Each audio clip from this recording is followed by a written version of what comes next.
Well, good afternoon to all of our viewers out there, and welcome to another PBALC author live stream. As always, we want to thank Southwest 66 Credit Union for sponsoring all of our 2024 author live streams.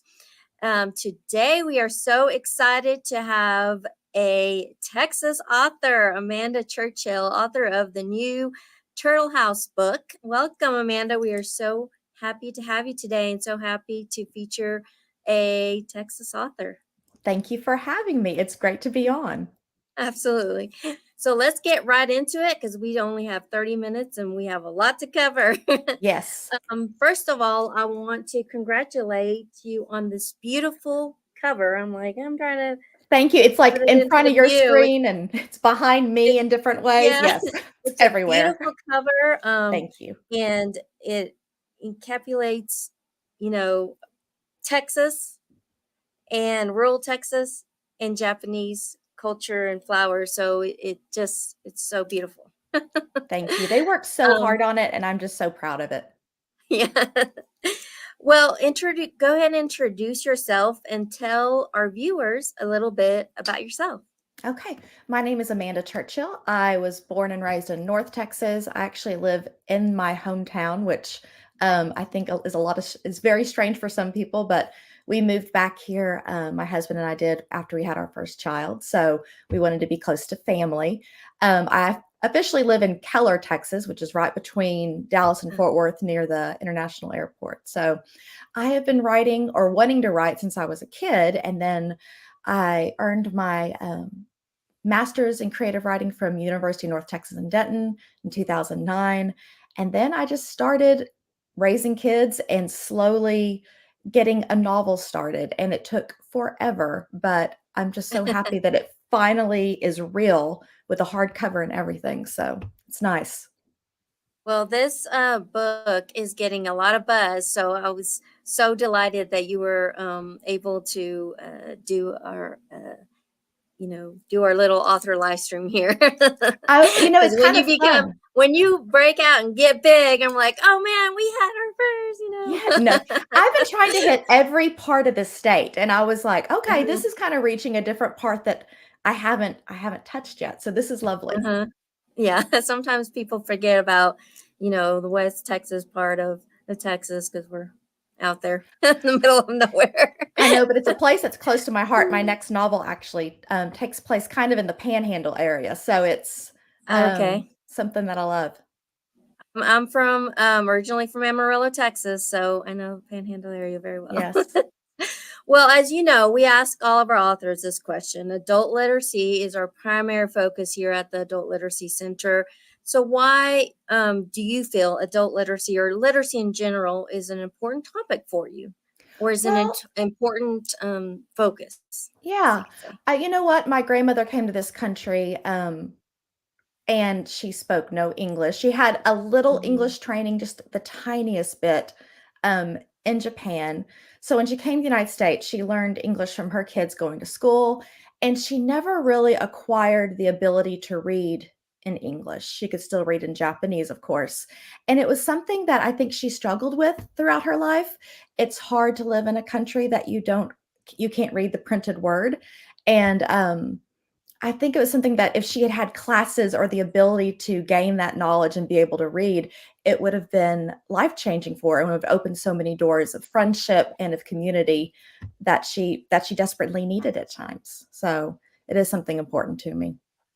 But we always tell, especially our English language learners, it's like, your dual language, you can speak, think, and write and read in two languages. So Mhm. for those of us that only know one language, is your in to we tell them you're more intelligent because you know how to read, write, and think and do all this in another language. So It's a superpower, yeah, definitely. exactly.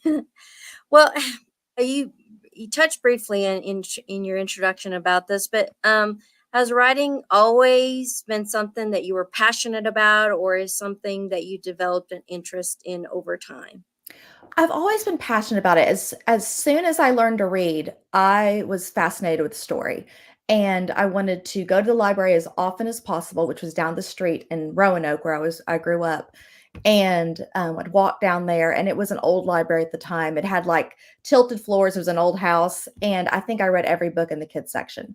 And then I started writing my own books and just forcing them upon neighbors, unassuming neighbors, and making them buy my book. Like, that's how, like, I was brazen. I was like, "Here, this I'm Y'all gonna were read this to already you, and entrepreneur, I'll leave right? $1." Yeah.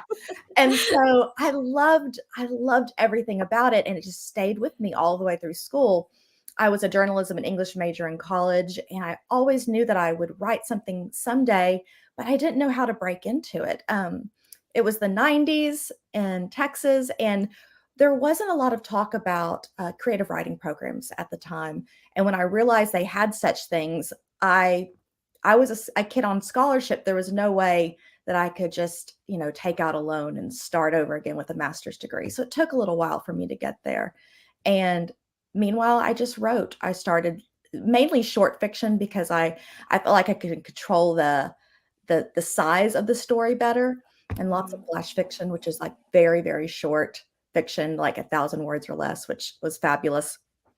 And it took a while for That's me to get brave to write a novel, but yeah, it was something I always wanted to do. And how did you in your head develop your characters specifically for the Turtle House? Well, I'm lucky because a lot of those characters are actually my family, and so are based on family. So the Mhm, stories that I received from my grandmother, it was building that character was just a labor of love because it was taking someone I knew so well and translating her to the page and just making sure that she was accurate and dimensional in every single way. So that was a lot of fun. The background characters were fun to build. I did look around me a lot then too. Like, living in a small town, there are certain people that just kind of catch your eye, and I would sketch them out as best I could with words. And I love mhm. character development, and just seeing putting two characters in a place together and seeing how they interact can really show off their different personalities. So, Yeah, there's a character in the book. I don't want to give a whole lot away, but there is one character in the book called Dimple, and she like personifies, you know, rural Texas. yes, Dimple Yeah. Dimple's a favorite. I loved writing Dimple. Dimple's had her own short stories before. Dimple's kind of a character that's been in my head. I have a plethora of great aunts that lived in these small Texas towns, and all of their little personality traits, from the clothes they wore to what they said and what they disliked in people and what they loved, just kind of all Hmm. came to roost in Dimple. I mean, Yes, plus the absolutely. name. Gotta love the name. So tell our viewers a little bit more about the Turtle House, and you touched on it on how this came about, but tell us a little bit about more why you decided to go in that direction and write kind of you're writing your kind of grandma story. Yes. Yeah. Well, she was a fascinating woman, my grandmother. And Hmm. in 2009, I had a chance to interview her and spend some time with her and finally have her tell me a little bit about her life. She'd always been very shy about it, didn't really want to talk about what she had been through. But at that age, when she was getting older and I was pregnant with my first child, I think she finally saw me as a grown up, like enough to talk to. And so after that, it just developed very organically. Um, the Turtle House is a fictionalized retelling of her story. My grandmother was a Japanese war bride. Like I said, she came to the United States in the late 50s with her family in tow. All of my aunts and my father were actually born in Japan and suffered a lot of culture shock moving to Texas. And I mean, I can't lie, a lot of racism as well. And it was a challenge for them, and it was something that I really wanted to focus on. Um, their survival story and the way they worked out how to live in a country so different from where they're from and create a new home. So Turtle House is all about home. It's about the homes we create, the homes that live inside us from our previous places. It's about being homesick for a country that is vastly different than the one leaves. And so, Yeah. yeah, I And love looking at home. I love that you touched on, the Japanese immigrant experience, and Mhm. back in, the the 40s, 50s, and 60s, because a lot of that history is forgotten, I think, or Mhm, people don't think about that. Texas has a very complex mhm. and I would say like complicated history with Right, immigrants in right. Texas. And so it was great to see. I loved hearing about her journey to the United States. And there was a lot of hardship too that Mhm. she endured. Right. And Yes, so, Texas, like, is such a diverse state in so many ways. I mean, and I mhm, think the Japanese War Bride experience, these women came from Japan and settled in every corner of the nation and basically melted into society, mhm. in order to get by and in order to be accepted. And they left a lot of culture behind on the table, and they raise their kids to be Americans and whatever that means for better or worse. And I think it was something that my grandmother struggled with, that choice and that decision and how to do it without selling part of herself away. And she had a lot of hardships in Japan too. Hmm. But we'll go a little bit more into that after you read a selection Yes, for our viewers. I'd be happy to. Now, what I'm going to read from is just the first chapter, just a little chunk of it to get you a taste. I do use my grandmother's voice in this. I mean, no respect, but that is how my grandmother sounded to me and how I hear her voice in my head still. So the Mineko character does have a tiny bit of an accent. So this is The Turtle House, Chapter 1, Curtin, Texas, March 1st, 1999.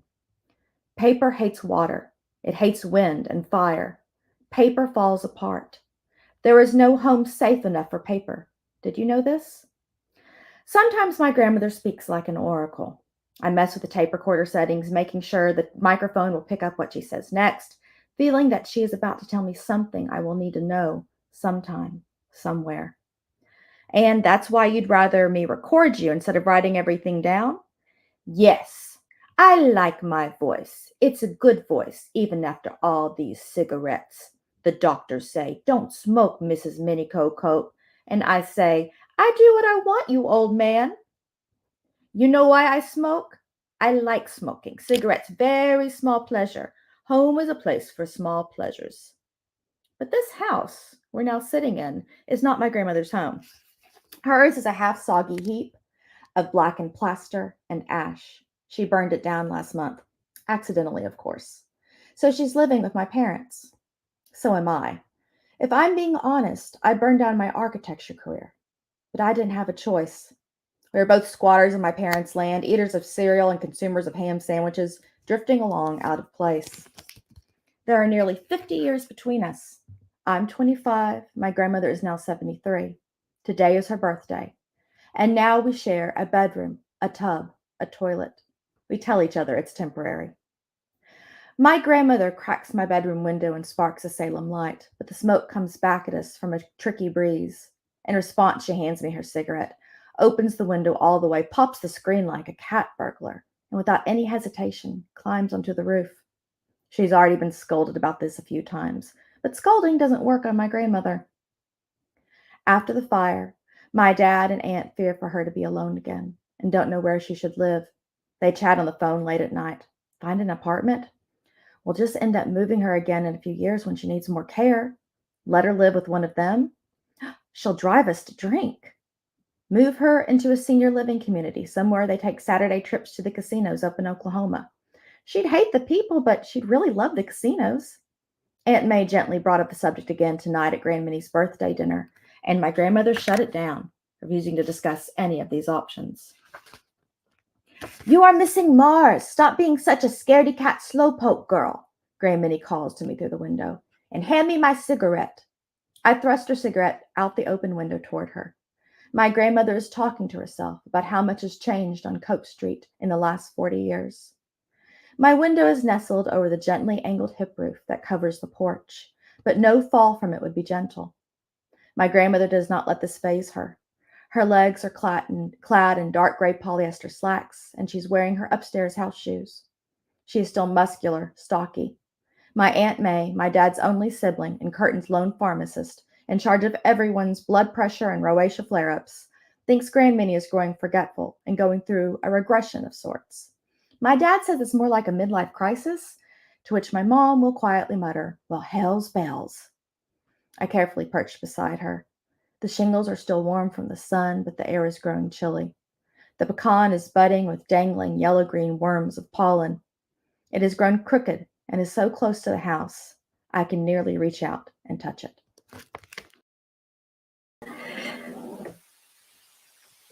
You're mini Coco. She was such a character. She is a huge character. It was so much fun writing her. It kind of And brought her back even to life for me. and even in in her home country in Japan, she was a strong a woman and a character even there too. I know. I think that was um, the most fun, like writing her young and then writing her older. It was a uh-huh. nice way to see her both ways. So let's talk a little bit more about her difficulty with difficulty for immigrants, specifically Japanese immigrants transitioning to a new world, because they Minio Coco, the character, she lived in Osaka, Japan, which is Mhm. a fairly big country, and then she comes to rural Texas. Yes. So that is a big, huge transition. And a lot of our students too get confused, specifically when they're moving to the United States, specifically when they're moving to Texas. Texas has their own language sometimes. Mhm. Yes, And so they definitely. get so confused. I remember there was a page out of the book where um, Mini Coco, am I pronouncing that It's correctly? Mineko. Yes, Oh, Mineko. okay. It's okay. She she's having a conversation with Dimple. And Dimple, obviously has these Texas sayings, and she was saying something about, oh, that's gonna be Texas has piss poor poetry. And no, and Minnie was saying she was like, oh, these Americans, they just have such funny sayings.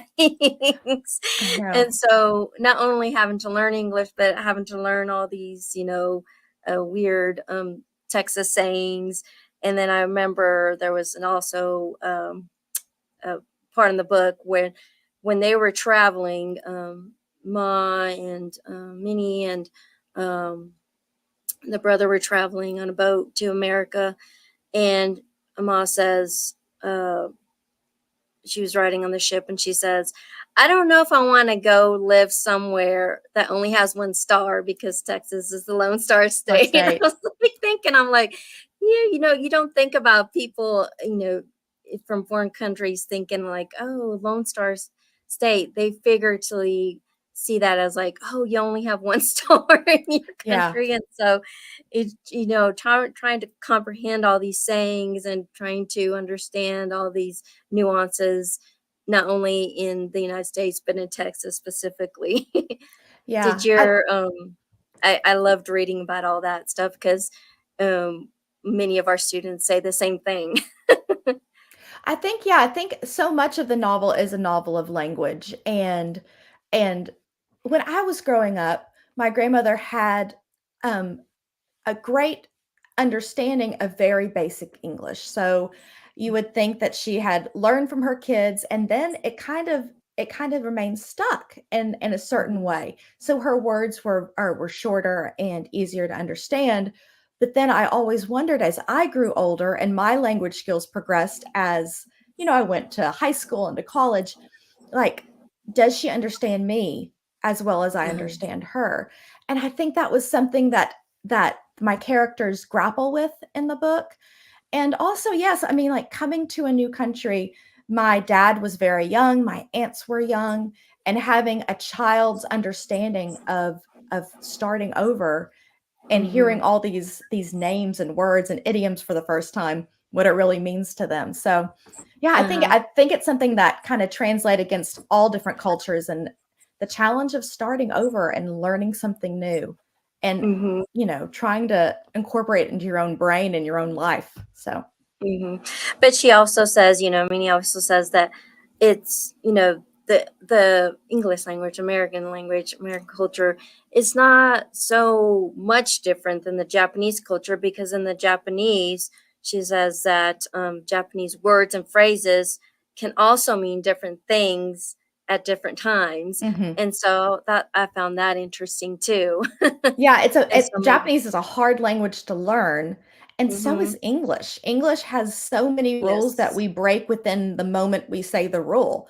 I loved learning Spanish when I was in high school and college. I took so many courses because it was organized. There was organization, and I love an organized language, and English yeah, is not an organized language. So, yeah.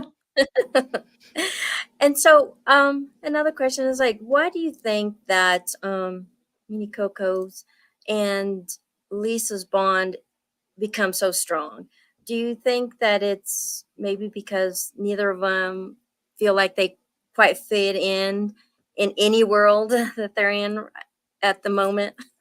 I think so. I think that's something that's really common. I also think that Mineko could see something that her granddaughter was suffering with when her own parents couldn't put their fingers on it. And I think Yeah. it's because Mineko had had a very rough existence. And I feel like that was something that came to Leah's life in just a different way. And so, Mm-hmm. no matter the kind of pain or struggle, sometimes we can reach out and figure it out in each other, even though it's not exactly the same path. And yeah, just being misunderstood and feeling different and feeling like someone who doesn't quite belong in the space that they're living in. Um, Mm-hmm. and I think, growing up, I felt that I was Japanese, but I was also white. And where does that put me? And And most people Texan in Texas, and most too, people thought I was 'cause Hispanic. And I was like, and yeah, I spoke Spanish. I was like, it was very confusing when people come up to me and say, yeah. "What are you?" And part of me would be embarrassed, like, well, wow, that's a fabulous question. What am I? And then struggling to answer it. So I don't know. It was a learning experience and one I wouldn't trade, but also something that I think we can all learn from and how to be better citizens for each other. Yeah, and I think also, I'll call her Minnie because she's called Minnie throughout the book, I love many. is Yeah. that she also is it's trying to kind of impart some self-esteem into her Mhm. granddaughter too. It's like, hey, you're very talented. You're very, don't let these hardships bring you down, because you're a beautiful individual. Yeah, and I think that kind of Minnie's self-esteem was hard Yes. won. That's a hard Yes. won sense of self. Um, Mhm. and I think it's especially true of our elders and the people who've come before us, and especially people who've come from different countries and have had to fight in order to make their way. Survive, yeah. Yes, and survive. Mhm. So it's Yes, I mean, that's a strength that is unparalleled. exactly, and so she's trying to impart some of that strength to her granddaughter. Mhm.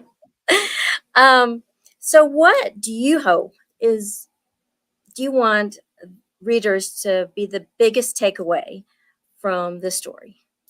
I think the biggest takeaway is I can say what my biggest takeaway was, but I think the biggest takeaway that has been is that people have had a a renewed interest in their own family stories. I was in Austin signing books, and it was a lot like a long line, and I was looking down up out, and everyone was on their phone scrolling, and I was like, oh, they're just wasting time in line.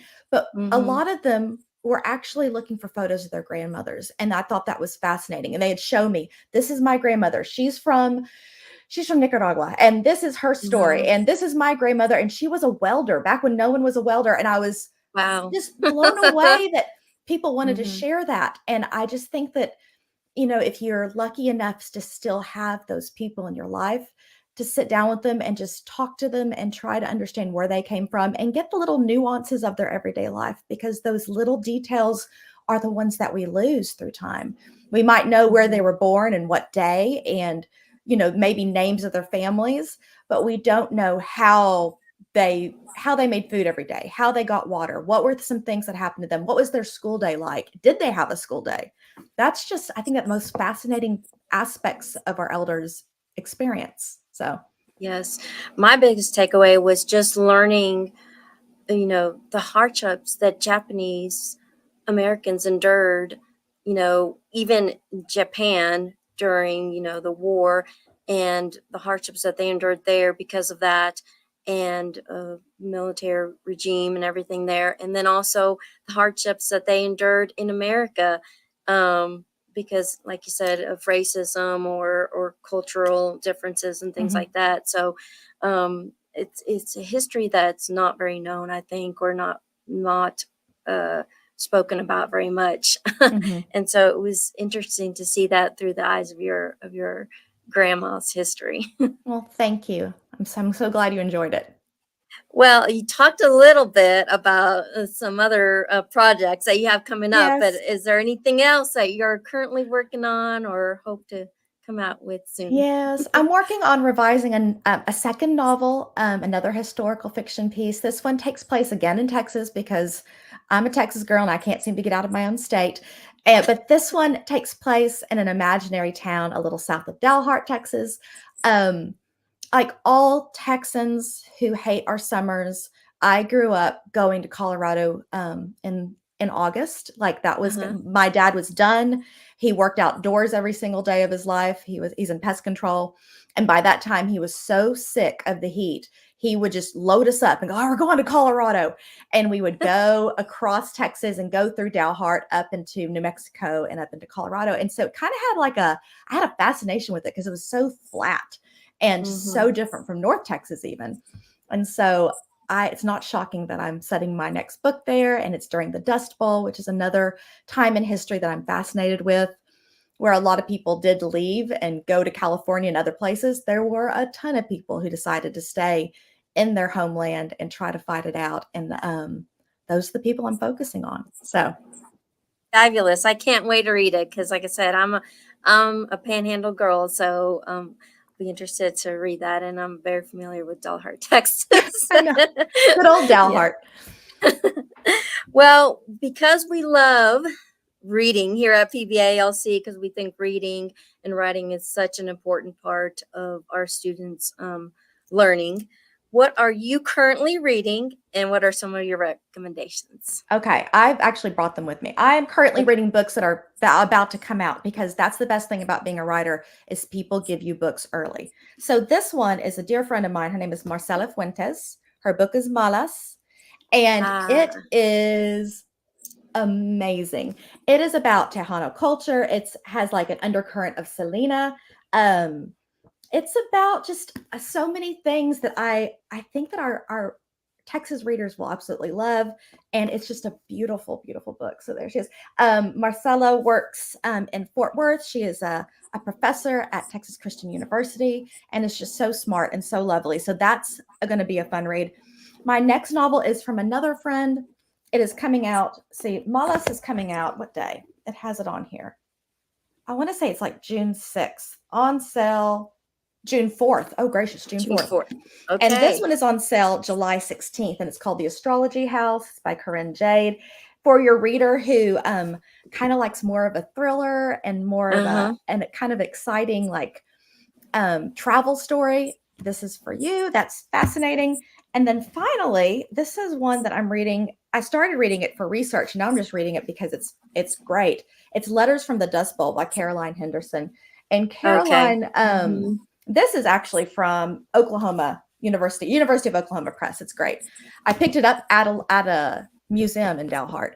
And it's about a woman who stays during the Dust Bowl and writes letters to like Good Housekeeping and some of the famous women's magazines at the time, explaining her situation. And it was just great to hear a firsthand account of a woman surviving on planes during the Dust Bowl and what she had to do it. So it's really great. Wow, that's interesting. I mean, Dust Bowl was rough. It was really rough, and it's been fascinating reading about it and what caused it. And hopefully we can't. I don't want to go back there again because it sounds miserable. Yeah. Well, those are some wonderful recommendations, and we definitely need to get on. We need to get Miss Fuentes on our Oh my gosh. series You would love her. once her She's book comes lovely. out. Because Mhm. not only is she a local Texas author, we would love to be able to feature her new book. And make sure everybody add the Turtle House to your reading selection, and it would be a great book to read for your book club as well. There's numerous book clubs in the Permian Basin, so make sure and add that to your reading list. It's a fabulous book, Amanda. Thank you so much. Um,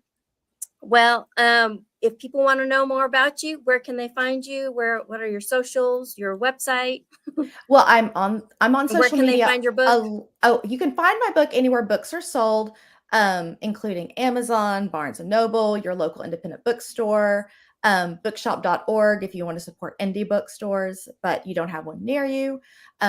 All of those places. And then I'm online. My website is amandaganchurchill.com. And I have photos of my actual grandmother there and event updates. I'm still traveling for this book, which is so exciting that people still want to see my face after all this time. Been 2 months on the road, and I'm like, y'all still want to hear from me? So, but that's lovely. And then I'm on Instagram all the time at Amanda G. Churchill. And I just, post updates and pictures of my dog and food and book stuff. So Fabulous. Well, thank you so much again, Amanda, for joining us this afternoon. Make sure and check out the Turtle House, especially this month because it is Asian American and Pacific Islander month.